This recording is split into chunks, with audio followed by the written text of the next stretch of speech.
Okay, we'll call the meeting to order. First on the agenda is approval of agenda and late items. Is there any late items? So we need a motion. Councillor King, Councillor Puerto Rico, all in favor? Passed. Adoption of the minutes of the regular open minutes from July 15th. Councillor Puerto Rico and Mayor Sue Cordoff. All in favor? Passed. Any business arising from the minutes? Nope. And now staff reports, Community Resiliency Investment Program report from CO Risling. Thank you, Deputy Mayor. Yes, kind of a timely topic and potentially a good news story. So the province has created a lot of grant opportunities for municipalities over the past couple of years here to build our resiliency against wildfires and other disasters. And this is another opportunity to seek funding to assist with a Fire Smart program for Osoyoos. So we want to proceed in requesting $200,000 through a Fire Smart and Wildfire Review grant opportunity. Again, in thinking of one region and working together, we're also going to work in collaboration with the RDOS to assist in some of the side pieces of the overall program. But in essence, this $200,000 will be exclusively for the town of Osoyoos and improving our Fire Smart program. So yeah, so hopefully council can approve this, and it's one of those things that you hope you never have to actually use. So we're requesting that council approve the grant application to the UVCM Community Resiliency Investment Program for the establishment of Fire Smart program in Osoyoos. Thank you, CO Risling. We have a motion. Councillor King, Councillor Puerto Rico, all in favor? Passed. Next, we have the Grant Evaluation Committee, round 3 RMI grant. And Mr. Sticky, that's nice. Thank you, Deputy Mayor. Let's wait for the PowerPoint to come up.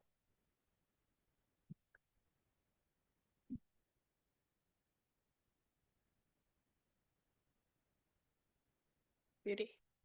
Okay, so just to a little bit of a summary, the Grant Evaluation Committee met on July 17th to review several applications that were submitted for round 3 of the Resort Municipality Initiative Grant Program. Just a little bit of background, we have $5,000 remaining from our grant funding remaining. 3 qualified applications were identified.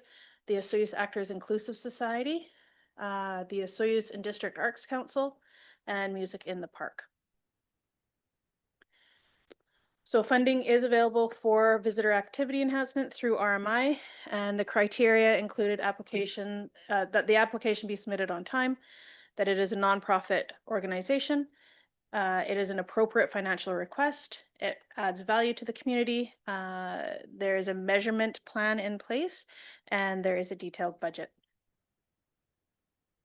So the options are that number 1, council approves the grant committee's recommendations as indicated in the report, and that is, that is the recommendation from staff. Option 2 is that council review all applicants and make changes as required, and option 3 that council does not approve any funding at this time. Thank you. Do we need the 3 or just pass them all 3, or do you have to do each one separate?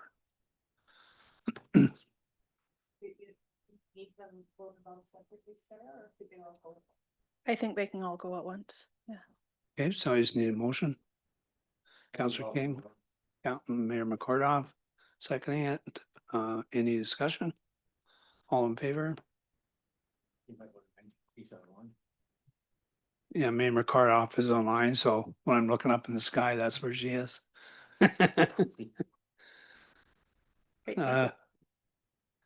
Thank you. And now we go on to bylaws, recreation service fees and charge amendment. And that's Ms. Tyson again. Get me again.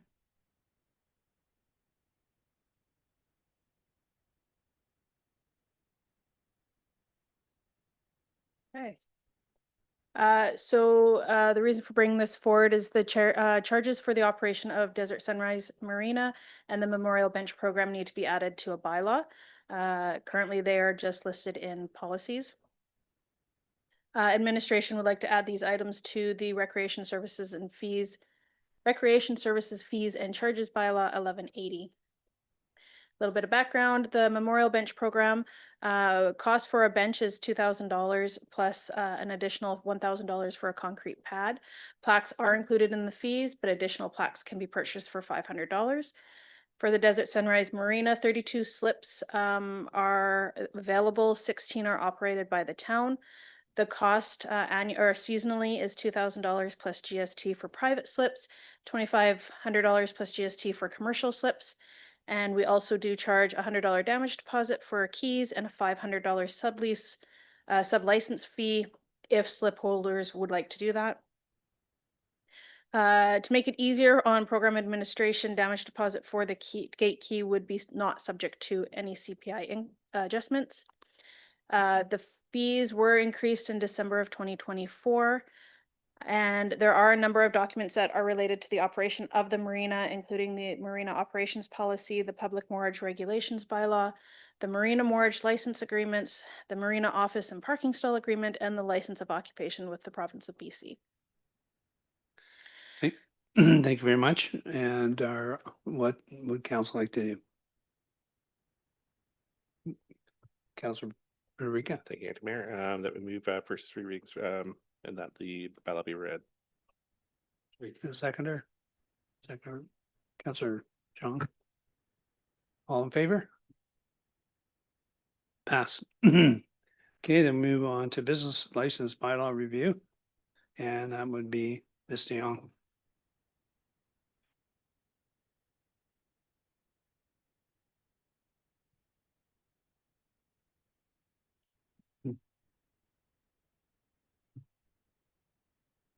Great, thank you so much. So I am presenting this one on behalf of Mr. Garrett, who could not be here today.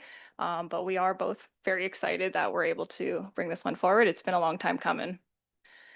So just a bit of background, this relates to the business license update project that we've had ongoing for the last several months. Currently, our current business licensing bylaw is bylaw number 1045, and that was adopted back in 1997. Since this time, that bylaw has been amended 8 times. However, we have not done a comprehensive review of this bylaw between now and then. So it's been almost 30 years since we would have undertaken a business licensing bylaw review. The business licensing bylaw works in tandem with a number of different town bylaws, including the zoning bylaw. And as council is aware, zoning bylaw number 1395 was adopted back in September of last year.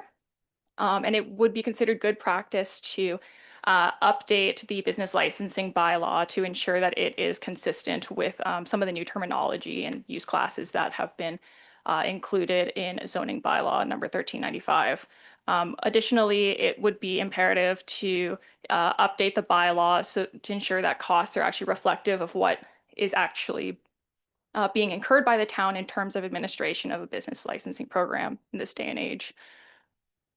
So back in December, apologies, this should be 2024, the council had initiated business license bylaw number 1400, and that was to be taken in conjunction with the short-term rental regulation review.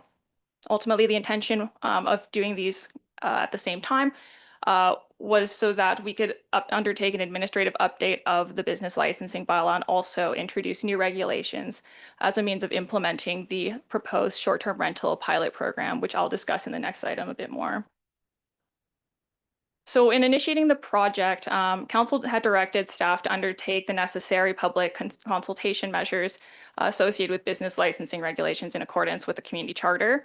So we had notified this project and put out information regarding the project by creating a project webpage, as we do typically with our strategic projects. On the webpage, a feedback form was available for any interested individuals to fill out and submit to the town. We had also sent out letters directly to existing business owners to ensure that they were aware of possible changes to the business licensing scheme within the town and to provide feedback. We had undertaken an e-news notification so that individuals were also made aware through that avenue. And lastly, we did put out a food truck survey, which I will discuss a bit further in a later slide. So with respect to the proposed new business licensing bylaw, this largely represents reflects a new and updated zoning bylaw terminology so that it aligns with that bylaw. Additionally, we had made updates to any outdated legislative language and references. So for example, references to the Municipal Act. Additionally, we have included explicit wording with respect to enforcement measures, so imposition of late fees, as well as termination of license and the criteria around that. Additionally, we've included language to outline the appeals process or reconsideration process. So for council's awareness, it doesn't happen often to my knowledge, but in general with local government, the councils delegate the authority to deal with these to staff. So if, let's say, staff were to refuse to issue a business license, the applicant has the ability to go back to council and ask them to reconsider that decision. So this just outlines that process. Additionally, we included updated application fees. So this would be going from $75 to $150 for most uses. An increase in the home occupation fee as well by $25, so up to $75 for those types of applications, and introducing a $750 application fee for short-term rentals and bed and breakfast uses. In general, application fees, as previously discussed in council meetings, are intended to reflect the overall administration cost for issuing those licenses. Additionally, we have put together a specific business use regulation schedule, which sets out specific regulations which pertain to short-term rental accommodations and bed and breakfast, as well as mobile vendors, which are typically in the form of food trucks. So as it relates to the short-term rental regulation review and the short-term rental pilot program that is being proposed, as I mentioned, we did undertake this business license update as kind of part of the short-term rental regulation review, and that was in order to implement our pilot program. And just a quick overview of that for anyone interested. This is a 2 to 3 year trial period where short-term rentals would be permitted as accessory uses in the low density or the small scale multi-unit residential zone, or the RS1 zone.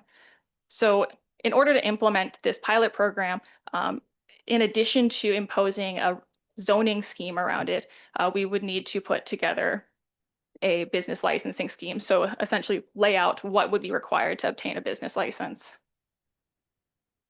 So under the proposed bylaw, we are proposing the following application requirements specific to short-term rentals and B&Bs. The first being that proof that provincial principal residence requirement is being met, the submission of a floor plan, the submission of a fire and safety plan, as well as a parking plan to ensure compliance with zoning regulations. And since council would have last seen this, we did introduce a new approach. So particularly as it relates to the fire and safety plan, the draft business licensing bylaw proposes a self-declaration approach. So what you would see is a fire and safety plan that's completed by the applicant, and the applicant would be certifying that they're providing basic fire and safety features, so things like fire alarms, smoke detectors, extinguishers, as well as certify that they're meeting building and property safety requirements, such as ensuring adequate window sizing per the building code, installation of or presence of guardrails, etc. And this approach has been taken by other local governments in BC, so this wouldn't necessarily be an uncommon approach that's taken. Some examples locally would be the city of Kelowna, the city of West Kelowna, and further along the coast, the district of Sechelt and the city of North Vancouver have undertaken this type of approach as well. Now, with respect to mobile vendors, we are proposing a number of amendments that mostly focus on simplifying what the existing regulations are. So a lot of the regulations, when we reviewed it, pertain to the use of public lands, such as parks, that are owned by the towns, and those could be better addressed through lease agreements with the town and the applicant. Additionally, we were we had removed regulations that were better housed in other bylaws or had made reference to other bylaws, so zoning, the good neighbor bylaw, and the traffic bylaw. As mentioned, we did undertake a food truck survey. We will be presenting these results at a later council meeting so that council can consider additional options as it relates to food trucks specifically.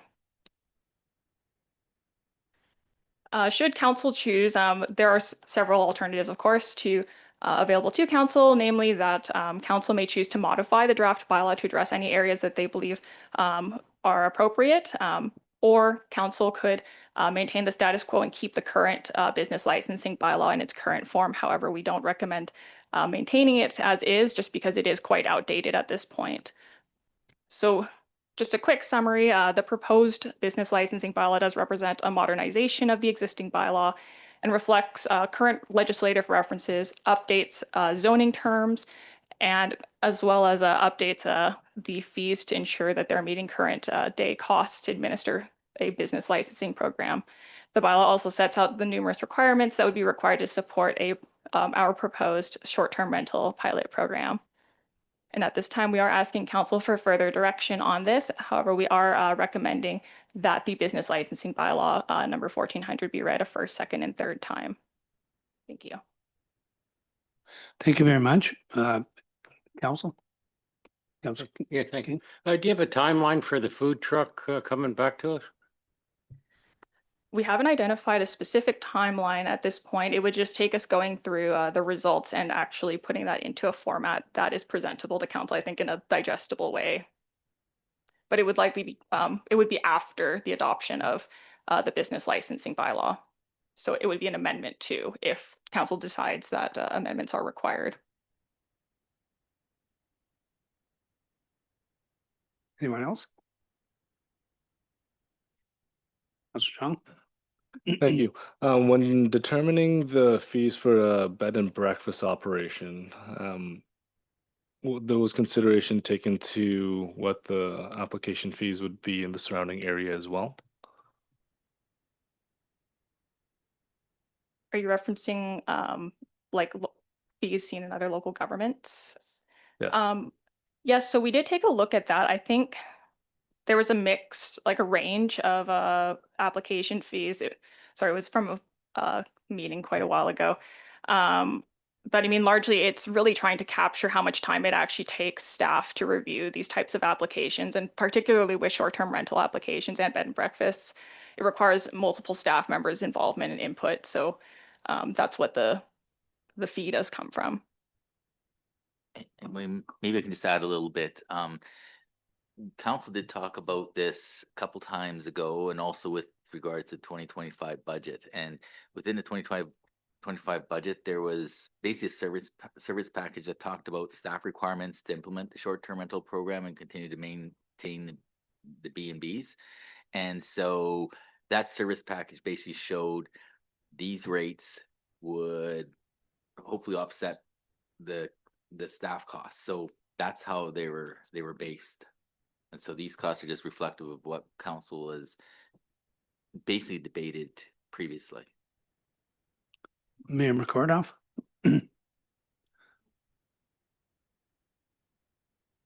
Okay, thank you very much. I do think that one of the problems that we've had with short-term rentals in the past is that people will complain to us that nobody has been out to check and to see what's going on and to monitor the situation, and they want more staff or bylaw involvement. So there is a cost to that. So I am in agreement. At first, when I looked at the cost of this, I thought, gee, that's a little steep. But let me tell you that somebody that I know well, who has a short-term rental, said, please don't worry about that. You can make that cost in the first weekend of renting out your place. So this is a yearly rate. And I think while it sounds like a lot of money right now, considering what we need to do and staff time and bylaw people to make sure that it's monitored, I think it is appropriate. Thanks.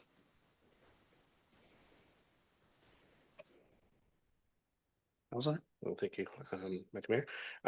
So I'd like to move option one, that we issue for a second, third reading on Bill bylaw 1400. Do we have a seconder? Second, Councilor Chong. Any more discussion? All in favor? Passed. Okay, moving on to land use bylaw amendments, short-term rental regulations. It's back to you.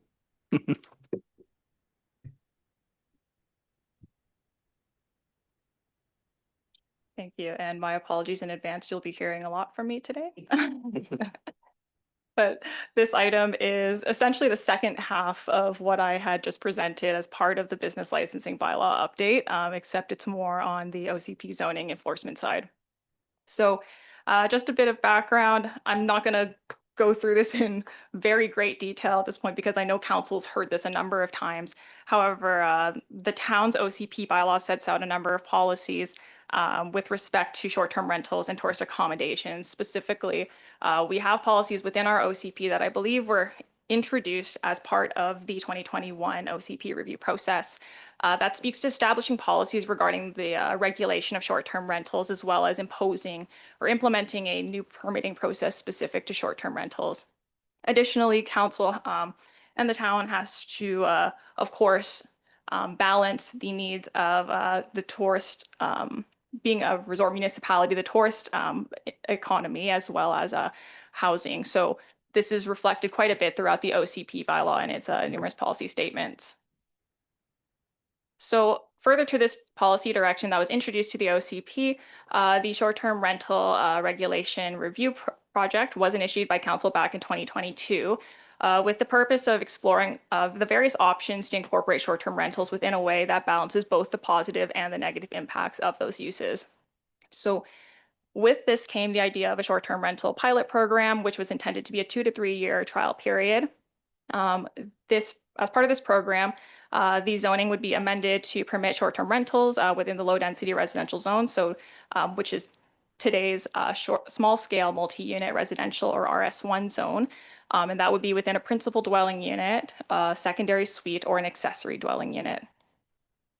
As part of this program, applicants would be required to demonstrate that they meet the basic health and safety considerations as well as provide adequate on-site parking and comply with the provincial principal residence requirement following the town's opt-in to that requirement. So a lot of public engagement was undertaken in relation to this project. However, I'll just summarize the most recent public engagement that has been undertaken over the last year or so. So 3 public information meetings were held, and these were advertised through newspaper, e-news, mailed letters, as well as, again, the creation of a project webpage with all the information and draft bylaws available for the public to peruse.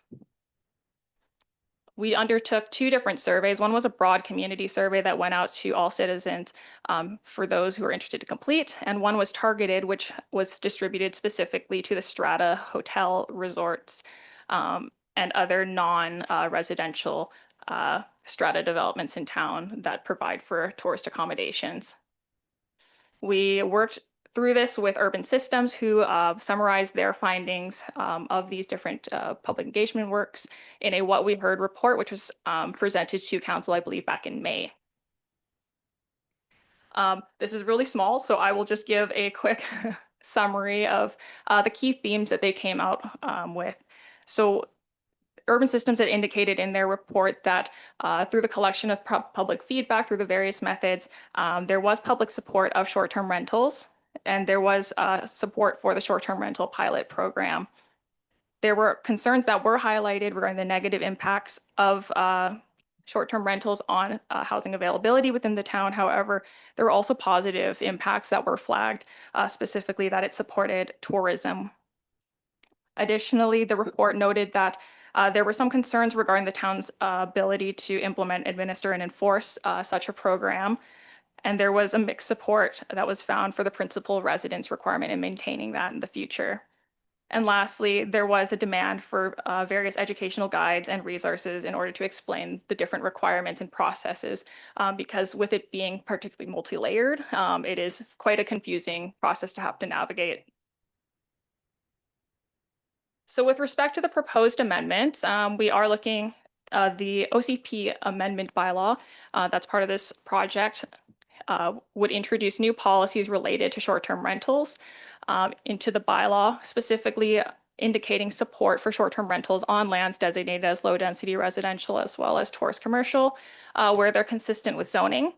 Policies would speak to discouraging uses that are not consistent with zoning. And additionally, there are policy statements that are proposed to be included that speak to supporting various review processes to ensure that this type of program doesn't have a negative impact on the housing availability in the town, and to ensure that the program is being carried out in a cost recovery way. Additionally, the proposed zoning amendment bylaw speaks to permitting short-term rental accommodations as a permitted accessory use, again, as mentioned within the small-scale multi-unit residential zone, as well as the agricultural zones within the town. The zoning regulations that are proposed to be included, so it sets parameters. So parking is one of those issues that has been raised pretty consistently with short-term rentals. So the zoning amendment bylaw proposes to require 1 space per bedroom as offered within a tourist or a short-term rental accommodation unit. And this one is slightly different from the last time council would have seen this, but a zoning regulation would be introduced that imposes a maximum accommodation limit of 2 patrons per bedroom. Additionally, with respect to the municipal ticket information bylaw and bylaw notice enforcement bylaw, there would be new fines that are introduced specific to short-term rentals. We'd be looking at $3,000 or $500 for fee as violation fees where short-term rentals are being advertised without a business license, or where short-term rentals are being operated where they're not permitted. So the $3,000 would be municipal ticket information, because that's what the province had bumped up our allowance to. The $500 would be for bylaw notice enforcement. Additional fees or fines are being proposed for a rate of $1,500 or $250 for advertising contrary to a business license. So you're advertising more bedrooms or something that weren't originally captured by that business license. And then just some reminders, again, because I know that we've gone through this a number of times at various meetings, but the short-term rental pilot program would not be imposing a cap on the number of business licenses that could be issued for short-term rentals, just due to administrative challenges with having to monitor and enforce such a maximum number. Additionally, Section 36 of the Short-Term Rental Accommodation Act stipulates that the use of a property for a short-term rental cannot benefit from non-conforming use rights. And this is important because if council were to ever decide that this program isn't working out for them, this gives the town the ability to actually roll back or change various requirements in zoning in order to alleviate any issues that we come up with.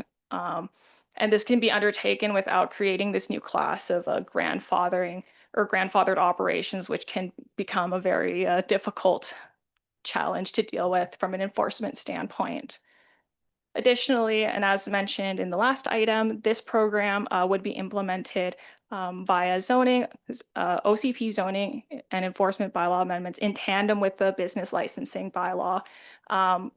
When we're looking at the business licensing stage, typically what happens is someone submits an application and it'll go through a preliminary zone check.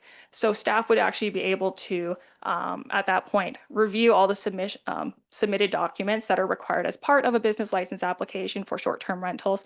And that's what's set out in the business licensing bylaw, and then also assess it against the requirements of the zoning bylaw. So that's kind of how those two work hand in hand. So we're seeking direction then from council today with respect to the OCP zoning and municipal ticket information and bylaw notice enforcement bylaw amendments with respect to the STR pilot program. We are recommending that this move forward and that these bylaws be read a first and second time, and that should council be supportive of this, we would be looking at scheduling a public hearing in accordance with the requirements of the Local Government Act for council's meeting of September 9th. Thank you very much. That was a lot to put in there. And again, it's not everything's perfect, and this is just a pilot project, as the word states. So, council. Counselor King? Yeah, I seem to always have a question. Back to when you talk about permanent RS1 zoning for dwelling secondary suite, what's accessory dwelling unit? Typically, we'd see that in the form of a detached accessory, uh, like like a carriage home, for example, or laneway home. Okay, and then the other question, when you talk about parking, the application, you have to have a parking design? Like you mentioned, one parking per bedroom, so if you own a two-bedroom, you need two parking plus your own parking. Yes, exactly. Okay, thank you. Anyone else? Counselor Chung? To clarify with the parking, does the parking spots, do they have to be on the property in question, or is it availability of parking that could be on, the side of the road or something like that? It would have to be available on the parcel, so it can't be street parking. It's all on site.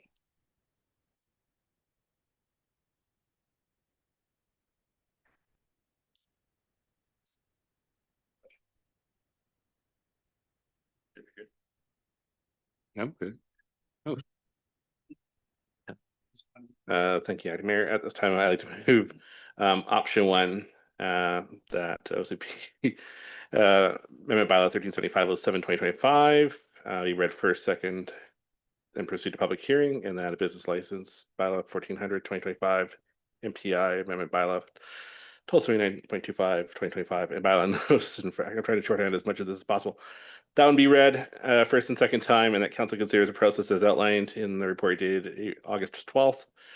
To be appropriate consultation for the purpose of Section 475 of the Local Government Act, and that in accordance with Section 477 of the Local Government Act, Council has considered the amendment bylaw 1375/07/2012 in conjunction with its financial and applicable waste management plans, and that holding of a public hearing for the OCP amendment bylaw 1375/07/2025 and zoning amendment bylaw 1395/04/2025 be scheduled for the regular open council meeting of September 9th, 2025, and that staff give notice of the public hearing in accordance with the requirements of the Local Government Act.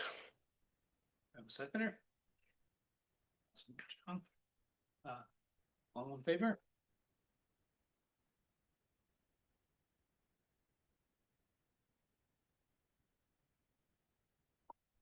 Moving on to housing agreement 10105 74th Avenue and Shannon. I don't have Got a her. presentation for this one or the next one. So just a quick recap, this relates to Housing Agreement Amendment Bylaw number 1343.03, which was given first, second, and third readings at the July 15th, 2025 Associates Council meeting. So this is just follow up to that. As council may be aware, if this bylaw is adopted, it does authorize the town to enter into a housing agreement with the developer who currently owns the phase 3 of Meadowlark, that development, and it would involve registering a housing agreement on the titles of 3 of those 19 lots. So today we are just seeking direction with respect to whether council would like to adopt this bylaw. Council? Council Puerto Rico, Thank you, Acting Mayor. I'll move for adoption. seconder? Mayor Sue, McCorda? Mayor Sue, hard to say. All in favor? Passed. City zoning amendment bylaw 1395/07, consideration adoption. Again, zoning amendment be adopted. Yes, so this particular item relates to a rezoning application for 3621 Lakeshore Drive. As similar to the last item, council did give first, second, and third readings to zoning amendment bylaw number 1395.07 at the July 15th council meeting.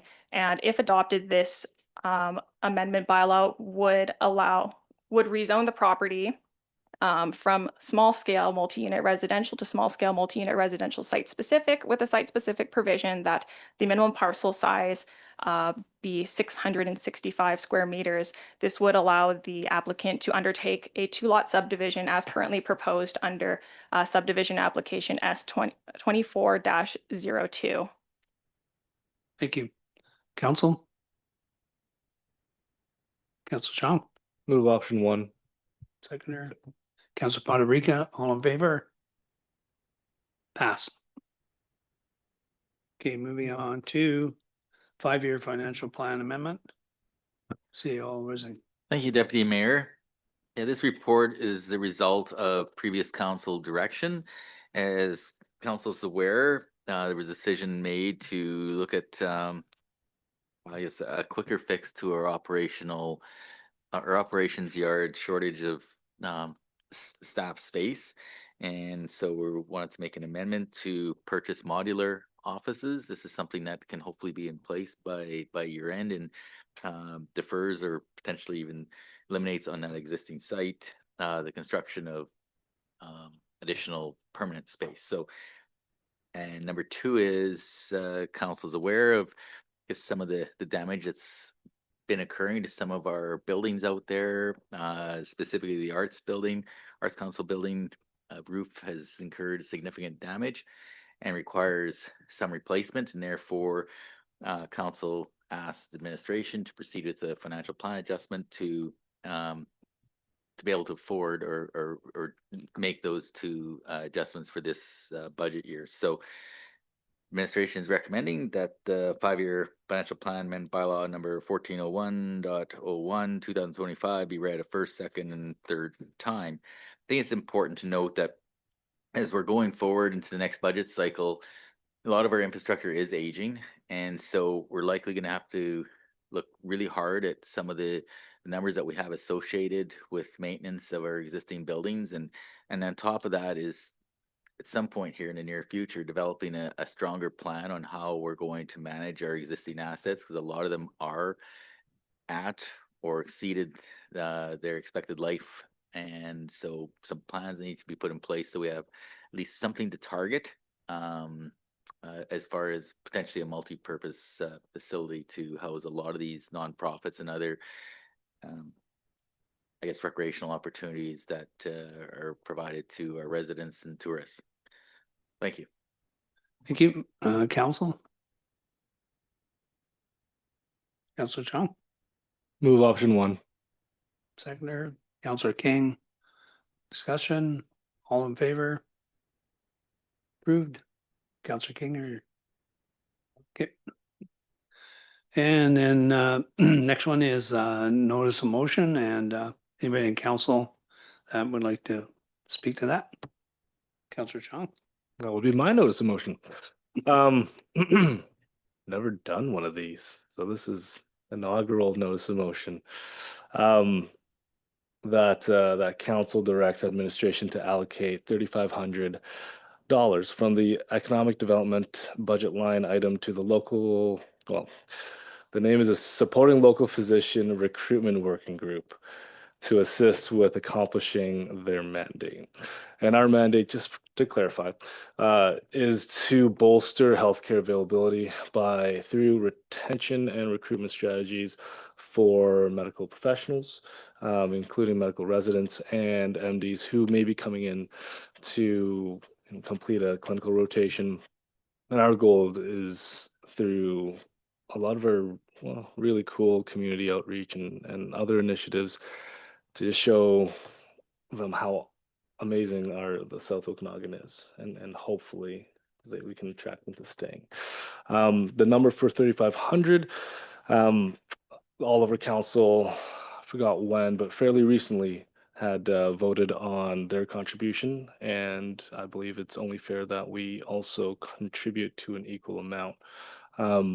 This working group is pivoting towards becoming a lot more, lack of a better term, bipartisan for both Oliver and Osoyoos. Right now there's a lot more Oliver representation, but the ultimate goal is for there to be equal representation from both, and I think this is the first step in transitioning to that, because we'll have to change the terms of reference and everything else. Thank you, Councillor Chung. Seconder, Councillor Potterica, any question? Yeah, I think this is a great initiative. How often do you meet? Or you're proposing to meet? Right now we meet probably on average about once a quarter. The density and frequency has increased recently because we have been included, Osoyoos has been included in the UBC medical school tour for their incoming medical residents. So we're busy planning to basically, So last year we had our inaugural tour. It was very Oliver focused, but we had really amazing feedback. And this year we have 3 hours allocated to Asuyas. So working hard on that. But usually we're working towards once every 2 to 3 months. And I guess you would make a report back to council sort of within the time frame after your meetings, each meeting? Yes, I usually include them through the council reports. So there will be a report coming up in 2 letters. Any other questions? If not, all in favor? Passed. And I believe you may have one more notice of motion. Yes, the language might be a little sloppy, so I may require some assistance on this one. That council directs administration to explore a council spending or expense account for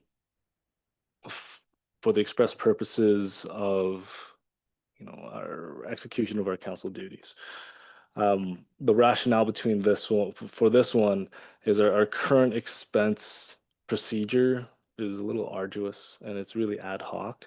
Of course, this expense account will be the idea would be that it's only for specific purposes that are directly applicable to our duties. Whether it's, I'm not going to expense like a coffee when I go meet with a director of X, Y, and Z. But having an expense account just makes it easier, more seamless. And I'm for the record, I'm not looking for anything that's like 100,000 or anything like that. It's like 3 digits tops. Like, so just to clarify. Thank you, Mayor McCordoff. You have a question? Thank you. I'm just wondering if we could, am I still muted? No, we're good. I just want to make sure that administration comes back with a suggested plan for this rather than, I think it needs a little more fleshing out and we need to be a little bit specific about what the money could be used for. Is that what the idea is, to have administration come back with suggestions and how this would be how this would happen? Could I ask CAO Risling? So that one. Answer, John can answer that one. Yeah. So there's a stark difference between the 2 notice of motion. So the first one, it was quite reasoned. It was specific.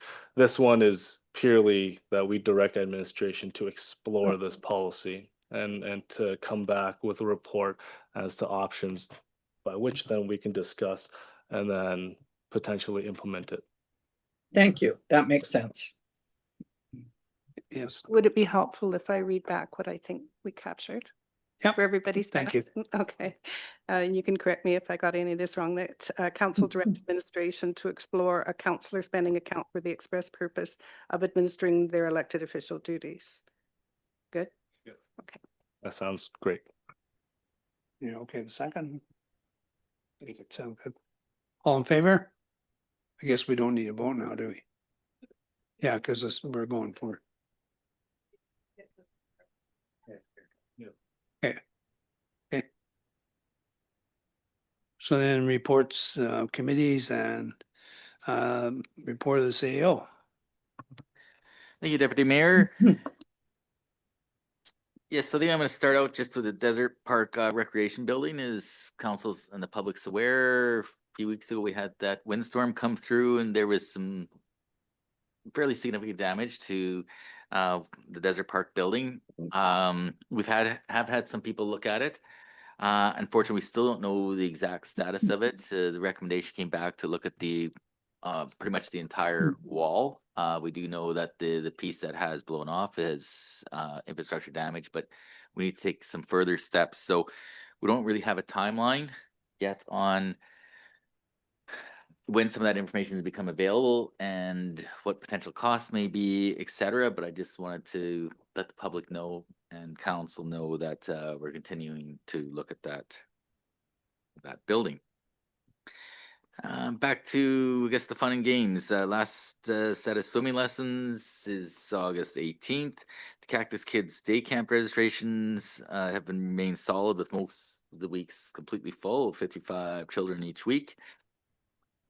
We've got the Jet Ice reverse osmosis system will be arriving the first week in September and will be installed that week. And this is part of the Fortis Energy Study funding. So we did get some grants for some of this stuff, as well as, again, the audit that Fortis went through to, I guess, look at ways of improving our efficiencies of that facility. And the Soyuz Curling Rink has just completed their ice install, and they're having their midsummer bonspiel beginning. It was August 13th, tomorrow, and there's 32 teams registered. So that's, again, great for the community. Bylaw enforcement officers, just talked a little bit about it this morning, but they've been working on about 40 unsightly properties, and I guess we just want to let the public know that, you know, we act on these things. It does take time, and we really do ask the public to comply with the bylaws, because it does take a lot of time to deal with these things.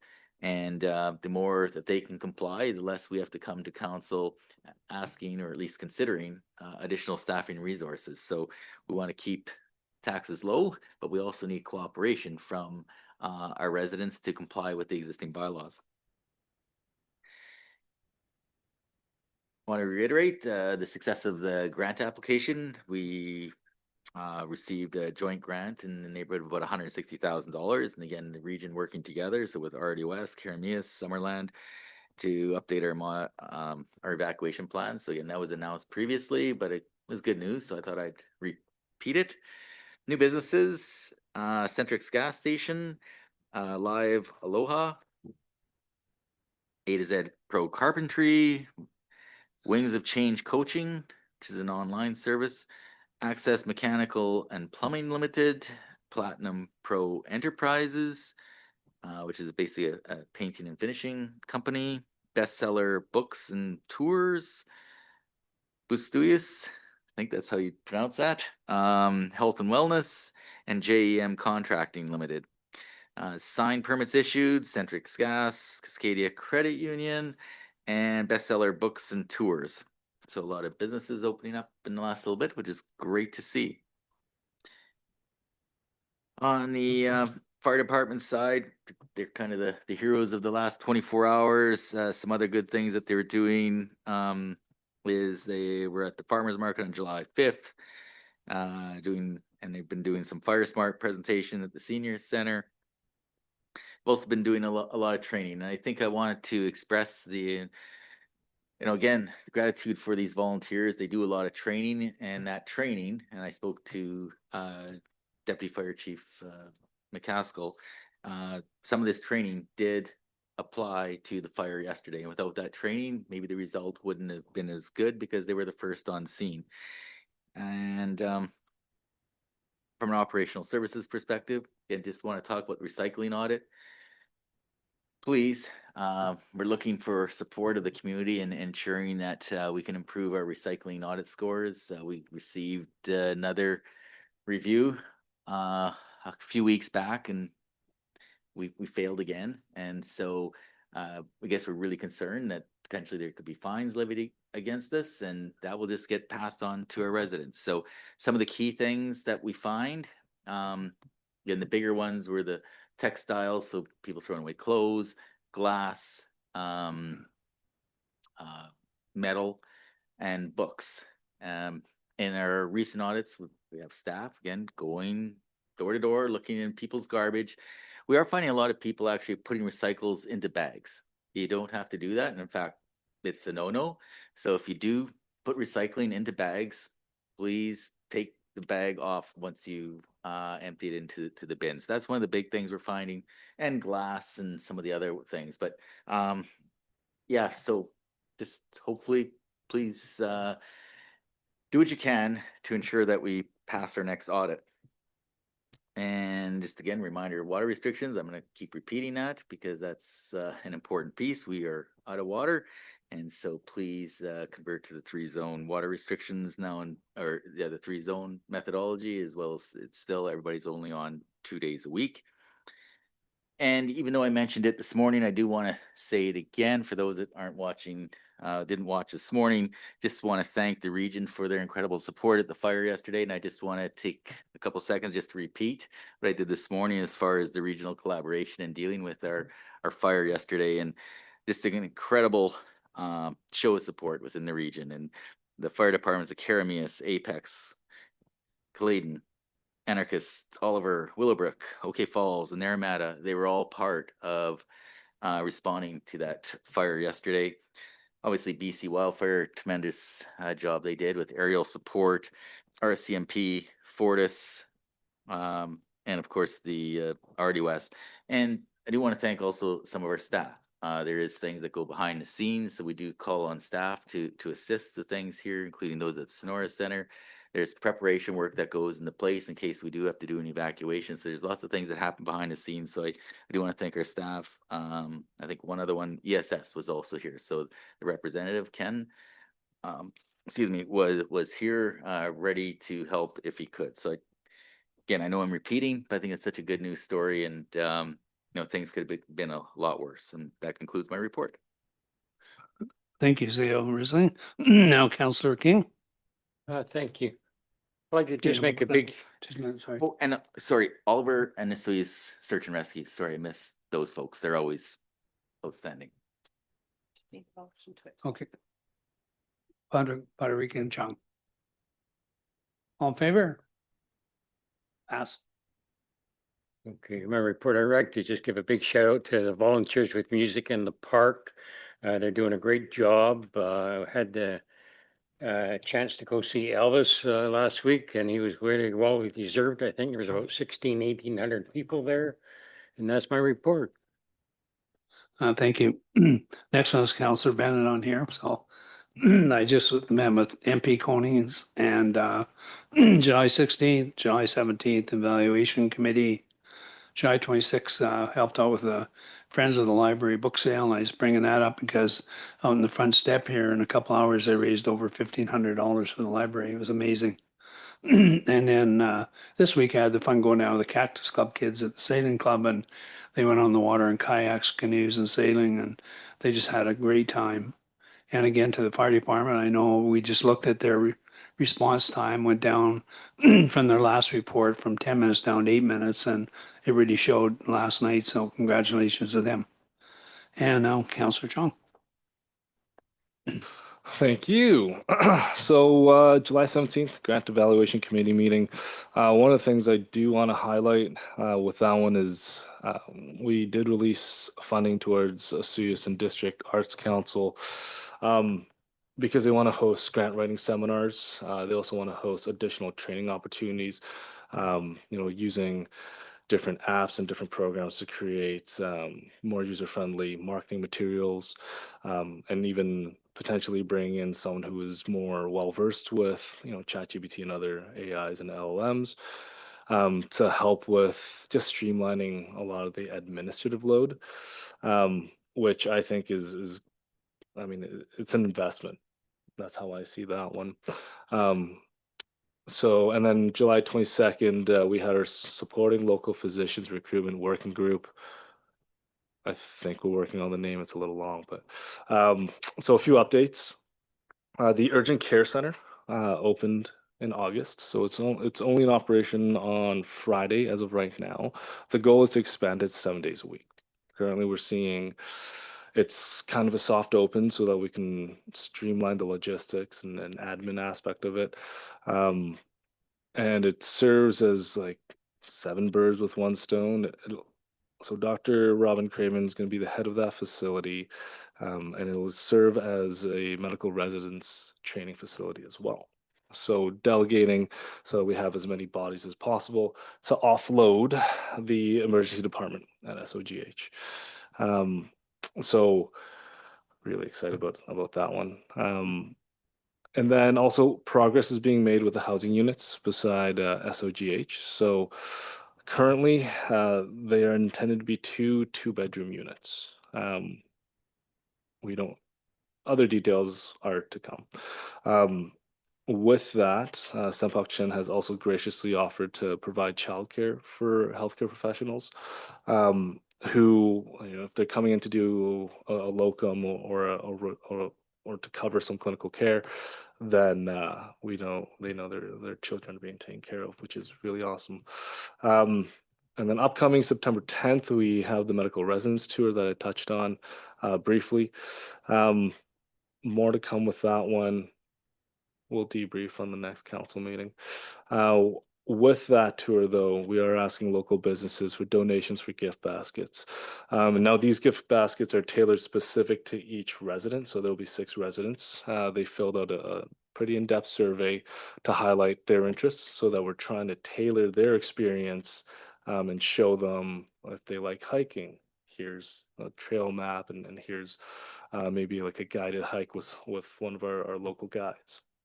And then, of course, gift cards and things like that. So if there's any local Osoyoos businesses who are open to helping with our war effort against a health crisis, please send me an email. Also I would like to thank Denise Blaschko from South Okanagan Chamber of Commerce. We will be sending out a letter to their members basically outlining what we're trying to do and to, again, ask for some donations and assistance with again, the medical residence tour and the gift baskets. Last thing upcoming, super excited, Osoyoos Beach Volleyball end of year tournament. So it's on the 23rd. Spectators are very much welcome. First games are at 9 and finals will end at 4:30. So come out, cheer on some people, have some fun. And that concludes my report. Great report. Councilor Pontorica. Thank you, Acting Mayor.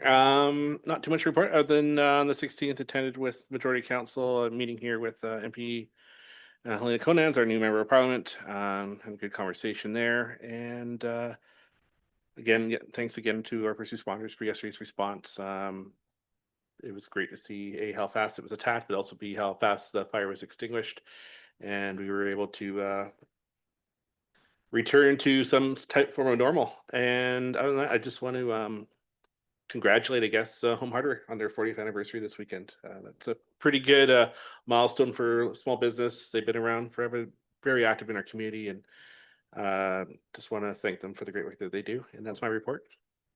Thank you. And the mayor's report.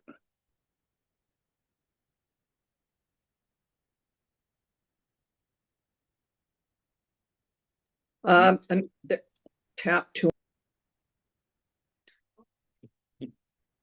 Can't hear you. Sorry. Can you hear me now? Yeah. Thank you. I've tapped that 4 times. I just wanted to ask Councillor Chung that you mentioned an urgent care center. I hadn't heard about that before. Where is it? It's not at SOGH? No, it's at the Osoyoos Indian Band Health. All so right. it's across the street. It is urgent care walk-in. Right. Thank you very much. I did see that. I wasn't sure that was what you were referring to. Thank you. So yesterday, I am not in Osoyoos right now. My first notification of a fire in Osoyoos was from the regional district, because as a director, I get all of those things sent to me. All of a sudden, I get an email late in the afternoon saying there is a fire in Osoyoos.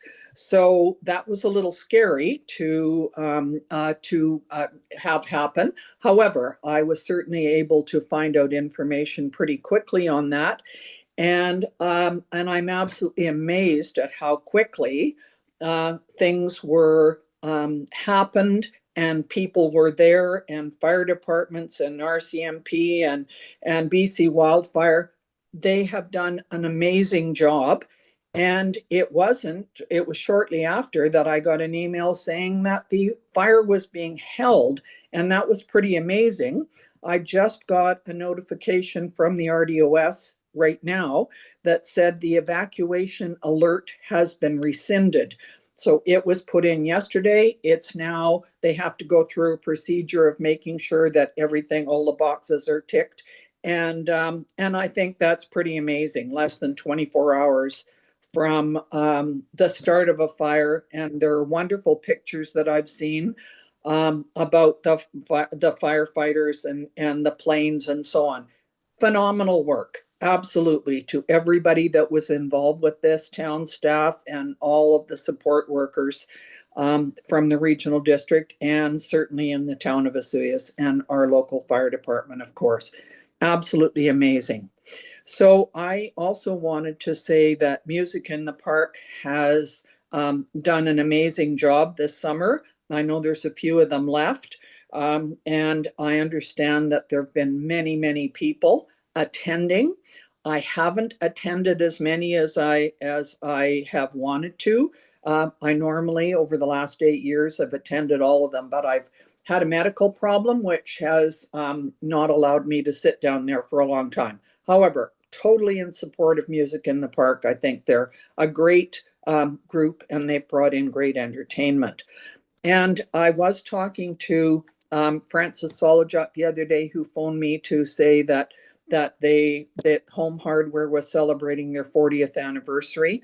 I think it's on Friday or Thursday, the 14th, I believe.